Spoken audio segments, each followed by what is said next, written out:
महाराष्ट्र लोकसेवा आयोग अर्थात एमपीएससी ची मुख्य परीक्षा काही दिवसांमध्ये होणार आहे।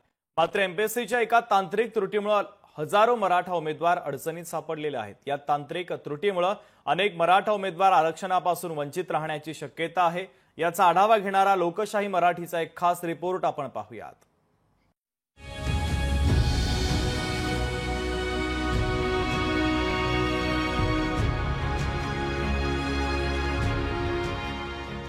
एमपीएससीचा गोंधळ, मराठा विद्यार्थी संभ्रमात।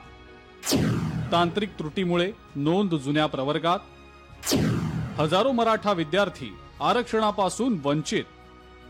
महाराष्ट्र लोकसेवा आयोगाच्या तांत्रिक गोंधळामुळे हजारो मराठा उमेदवारांचं भवितव्य सध्या टांगणीला लागलेलं आहे। एसीबीसी आरक्षणानंतर ईडब्ल्यूएस किंवा खुल्या प्रवर्गातनं अर्ज भरलेल्या उमेदवारांना नवा प्रवर्ग अपडेट करण्याची संधी दिली गेली।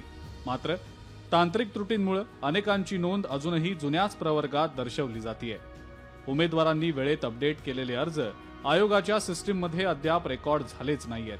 त्यामुळे मुख्य परीक्षा आता काही दिवसांवर आलेली असतानाच अनेकांना आरक्षणापासून वंचित राहण्याची धास्ती लागलेली आहे। एमपीएससी मध्ये आता जी अडचण आणि गोंधळ निर्माण झालेला आहे की ईबीएस, एससीबीसी, ईडब्ल्यूएस ह्या सगळ्या गोष्टींमुळे विद्यार्थ्यांना नेमकं फॉर्म कुठून भरायचा, काय भरायचा, त्यांनी ज्या केलंय त्या कष्टावर सुद्धा पाणी पडायला लागलेलं आहे। आणि हा गोंधळ सरकारने लवकरात लवकर दूर करावा किंवा त्याची माहिती व्यवस्थित पोहोचावी।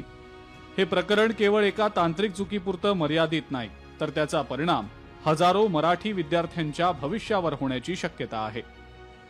मुलं 8-8 दिवस फॉर्म भरत होते, पण त्यांना म्हणजे एकतर फॉर्म भरला जात नव्हता किंवा रिपीट येत होता। सरकारला विनंती आहे की तुम्ही आमच्या विद्यार्थ्यांच्या भविष्याचा विचार करा। आम्हाला एक्झॅक्टली नक्की सांगा की म्हणजे तुमचा जो काही जीआर आहे तो प्रॉपर जीआर द्या आणि जी अनिश्चितता आहे की आम्ही एससीबीसी मध्ये, ईडब्ल्यूएस मध्ये ते तेवढं त्याच्याविषयी सरकारने नोंद घ्यावी असं माझी सगळ्यांना कळकळून विनंती आहे। काल मी राज्याचे मुख्यमंत्री देवेंद्र फडणवीस साहेब असतील, उपमुख्यमंत्री माननीय अजितदादा, उपमुख्यमंत्री माननीय एकनाथ शिंदे साहेब विषय त्यांना सांगितला। त्यांनीही सरकार म्हणून संवेदनशीलपणे हा घेतलेला आहे। आयोगाची मीटिंग घेऊन त्याच्यामध्ये विद्यार्थी हिताचा निर्णय केला जाईल असं सरकारने स्वतः आमच्याशी सकारात्मक चर्चा करत असताना आश्वासन दिलेलं आहे। फेब्रुवारी महिन्यात सरकारनं एसीबीसी आरक्षण लागू केलं, पण त्याआधीच एमपीएससी परीक्षेच्या जाहिराती निघालेल्या होत्या। त्यामुळे अनेकांनी ईडब्ल्यूएस कोट्यातून अर्ज भरले।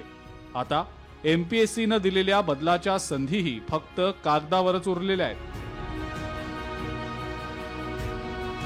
इम्तियाज मुजावर, लोकशाही मराठी, सातारा।